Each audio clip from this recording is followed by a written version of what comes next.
నమస్తే అండి, నేను రజాక్.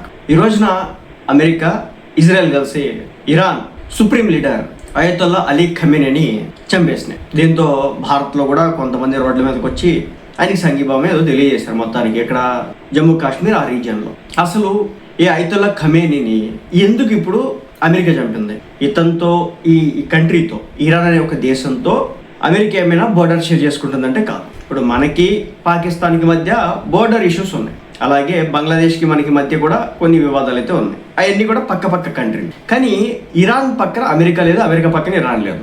కొన్ని వందల వేల మైళ్ళ దూరంలో ఇవి ఉన్నాయి. అలాగే ఇజ్రాయెల్కి కూడా చాలా దూరంలో అయితే ఇరాన్ ఉంటుంది.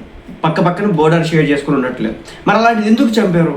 ఎందుకంటే ఒకే ఒక కారణం, అయతొల్లా ఖమేనీ ఆ దేశంలో మహిళల మీద కొన్ని ఆంక్షలు పెట్టాడు. ఈ ఆంక్షల గురించి కూడా పక్కన పడేస్తే అది వేరే దేశాలకు సంబంధం లేదు. కానీ ఎందుకంటే ఈ అయతొల్లా ఖమేనీ ఆల్మోస్ట్ వచ్చేసి ఆ దేశంలో న్యూక్లియర్ వెపన్స్ని తయారు చేయించేస్తా ఉన్నాడు. ఆ దేశము ఒక న్యూక్లియర్ పవర్ దేశంగా మారాలనేది ఇతని యొక్క లక్ష్యం. దానికి ఆ యురేనియం, శుద్ధి చేసినటువంటి యురేనియం ఏదైతే ఉందో ఇది ఆల్మోస్ట్ వెపన్ తయారు చేసే స్టేజ్కి అయితే వెళ్ళిపోయింది. దాన్ని కంట్రోల్ చేయడం కోసం అని చెప్పేసి మొన్న B-2 బాంబర్స్ తీసుకొచ్చి అమెరికా వచ్చేసి ఇరాన్ మీద వేసింది. ఇదంతా కూడా మనకు తెలిసిందే. ఇప్పుడు న్యూక్లియర్ పవర్ కంట్రీగా ఈ దేశం మారితే కనుక ఏం జరుగుతుంది? అరబ్ కంట్రీస్ అన్నింటిలో కూడా ఒక పెత్తనం అనేది చెలాయిచ్చేస్తుంది. రెండోది ఏంటంటే ఉగ్రవాద సంస్థల చేతుల్లోకి ఈ వెపన్స్ అనేవి వెళ్ళడానికి అవకాశాలు అయితే ఉంటాయి. ఇప్పుడు మనం చూసుకున్నట్లయితే కనుక హమాస్ కావచ్చు, అనేక రకాల సంస్థల్ని ఇది పెంచి పోషిస్తూ ఉంటుంది ఈ దేశం. మన ఇజ్రాయెల్ మీద ఫస్ట్ హమాస్ స్టార్ట్ చేసింది కదా, దానికి కూడా ఫండింగ్ అంతా కూడా ఇరాన్ నుంచే పోతుందని చెప్పేసి అంటారు. ఇలా ఒకటి కాదు, రెండు కాదు, వందల రకాల గ్రూపులు ఆ దేశం పెంచి పోషిస్తూ ఉంది, సంస్థలన్నింటినీ పెంచి పోషిస్తాం. ఇప్పుడు వీళ్ళ చేతిలోకి న్యూక్లియర్ వెపన్స్ కనుక వెళితే దాన్ని వాళ్ళు ఇష్టారాజ్యంగా వాడేస్తారు. ఏ దేశం మీద పడితే ఆ దేశం మీద వెళ్ళిపోద్ది. ముఖ్యంగా ఇజ్రాయెల్ అనే ఒక దేశాన్ని చంపేస్తారు, బ్రతకనివ్వరు భూమి మీద అనేది ఇజ్రాయెల్కి ఎప్పటి నుంచో ఉంది. ఇప్పటి నుంచి కాదు, ఎప్పటి నుంచో దాదాపు ఒక 20-30 సంవత్సరాల దగ్గర నుంచి నెతన్యాహు గారు చెప్పే మాట ఇదే.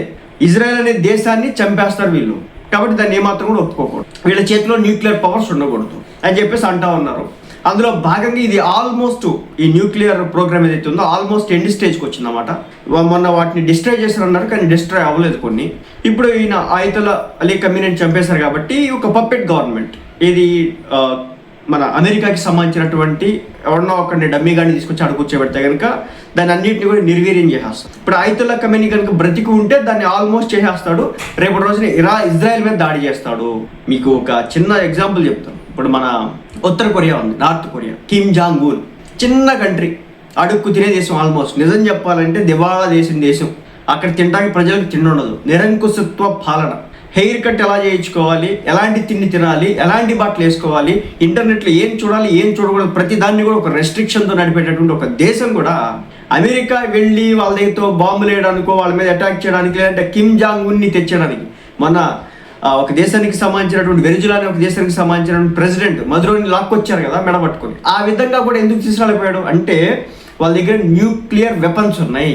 ఒక బటన్ నొక్కితే అమెరికాలో పడుతుంది, అయిపోయింది, ఆల్మోస్ట్ క్లోజ్, చాప్టర్ క్లోజ్. కానీ ఇరాన్ కూడా ఆ స్టేజ్కి వచ్చింది అనుకోండి, న్యూక్లియర్ వెపన్స్ తయారు చేసిందంటే కనుక అది ఏనాటికైనా ప్రపంచ దేశాల్లో ఒక సూపర్ పవర్గా చెప్పుకుంటుంది అనమాట. ఎవడైనా కాలు దూతుంటే వెంటనే మేము నొక్కుతామని భయపెడుతుంది. ఇప్పుడు మన భారత్కి పాకిస్తాన్కి యుద్ధం జరుగుతూ ఉంటే ఎందుకు సడన్గా ఆగిపోవాల్సి వచ్చింది? వాళ్ళ దగ్గర న్యూక్లియర్ వెపన్స్ ఉన్నాయి, మన దగ్గర న్యూక్లియర్ వెపన్స్ ఉన్నాయి.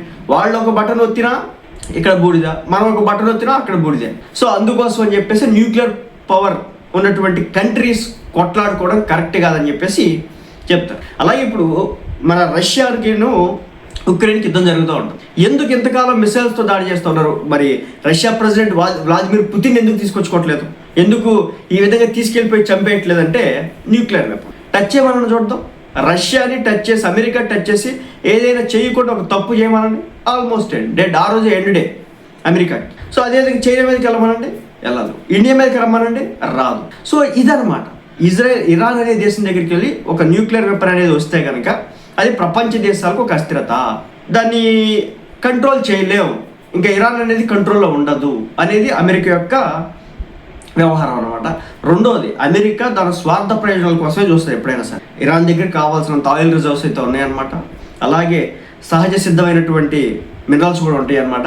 వాటన్నిటిని వాళ్ళు పప్పెట్స్ ఉంచుకొని వాళ్ళు తయారు చేసి తవ్వుకుంటూ ఉంటారు. ఇది అలీ ఖమేనీ వాళ్ళకి లొంగడం. ఒకటైతే అల్టిమేట్గా అలీ ఖమేనీ బతికుండి ఒకవేళ న్యూక్లియర్ వెపన్ని తయారు చేయించి ఉంటే కనుక అది అమెరికాకి థ్రెట్టే, ప్రపంచ దేశాలు కూడా థ్రెట్టే. ఎందుకంటే అది రకరకాల ఉగ్రవాద సంస్థల చేతుల్లోకి వెళ్ళిపోవడానికి అవకాశాలు ఎక్కువగా ఉన్నాయి. సో అందుకోసం చెప్పేసి అమెరికా ఆపిందని చెప్పుకుంటా ఉంది. బట్ ఇజ్రాయెల్ మొదటి నుంచి కోరిక ఇదే, దీన్ని ఎలా అయినా మనం కంట్రోల్ చేయాలని చెప్పేసి. సో ఈ రోజుతో మొత్తం ఖతమైంది. కానీ ఇది ఎండ్ అవుతుందా లేదనేది చెప్పాలి. ఇక మూడో ప్రపంచ యుద్ధం అంటారా, మరి చూడాలి. దీంట్లోకి రష్యా అలాగే చైనా కూడా ప్రత్యక్షంగా ఎంట్రీ ఇస్తే కనుక అలాంటి టర్న్ తీసుకోవడానికి అయితే అవకాశం ఉంటుంది. కానీ ఇరాన్ ఒక్కటే పోరాడి సాధించగలిగిద్దంటే అంత అవకాశం కనిపించట్లేదు కూడా. ఎందుకంటే వాళ్ళ దగ్గర అడ్వాన్స్డ్ మిసైల్స్ అయితే ఉన్నాయి, కానీ అమెరికా అంత అడ్వాన్స్డ్ కాదు కదా. అమెరికా దగ్గర మోస్ట్ అడ్వాన్స్డ్. వాళ్ళు ఎక్కడ ఏ ప్లేస్లో ఎవరు నిఘా ఉన్నారో వెళ్ళి స్పాట్లో కొడతారు వాళ్ళు. సో అంత నిఘా వ్యవస్థ వాళ్ళ దగ్గర ఉంది, అంత ఇంటెలిజెన్స్ ఉంది, అన్ని బేస్లు వాళ్ళకు ఉన్నాయి. కాబట్టి వాళ్ళని ఏం చేయలేరు, అంత తేలిగ్గా చేయలేరు. మనమైనా సరే అంత ఆ స్థాయిలో మనం అమెరికాని ఢీ కొట్టలేము. కానీ పాకిస్తాన్ను, బంగ్లాదేశ్ని, మిగిలిన దేశాలన్నింటినీ చైనాతో నెక్ టు నెక్ ఫైట్ చేయొచ్చు. కానీ అమెరికాతో కంపేర్ చేస్తే కొంత మన కిందే ఉన్నాం. కానీ మనం ఏ రోజుకైనా సరే అమెరికాని సైతం ఓవర్కమ్ చేసి, మళ్ళీ చెప్తున్నా, పాకిస్తాన్ ఈ రోజున రెచ్చిపోతుందని చెప్పడానికి కారణం అక్కడ తింటానికి తిండి లేకపోయినా ఒకటే ఒక కారణం, వెనకాల అమెరికా అండ, రెండోది వచ్చేసి న్యూక్లియర్ వెపన్. అందుకోసం అని చెప్పేసి ఈ రోజున న్యూక్లియర్ వెపన్స్ తయారు చేయించేస్తున్నాడు అని చెప్పేసి అయతొల్లా అలీ ఖమీనీని చంపేయడం జరిగింది.